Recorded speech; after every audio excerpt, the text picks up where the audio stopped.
அந்த பையன் ஒரு திண்ணி மாடு போல அவன் வந்து ஒரு நாள் சாப்பிட்றதுக்காக பீஸா ஆர்டர் பண்ணியிருந்தான். பீஸாவை அந்த அண்ணன் கொண்டு வந்தாங்க. அந்த அண்ணன் வந்து 250 ரூபான்னு சொன்னாங்க அந்த பீஸா. அதுக்கு அவன்கிட்ட 220 ரூபா தான் இருந்துச்சு. அதை அவன் கொடுத்தான் அந்த அண்ணன். ஆனா அந்த அண்ணன் கண்டுபிடிச்சிட்டாங்க. கண்டுபிடிச்சி அந்த அண்ணன் பேர் மாத்தி மாத்தி சண்டை போட்டு செத்து போயிட்டாங்க. அதனாலதான் அந்த பேயா அலையிறான். அதை யாரும் பீஸா வாக்கி தின்னுவா. அப்போ நாங்க அப்ப சாவ வேண்டி இருக்குமா?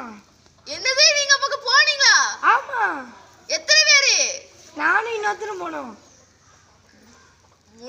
உங்க 3 பேர்ல தான் ஒருத்த பேயா அலையிறான். அவன் யாருன்னு இப்ப பாத்து சொல்றேன்.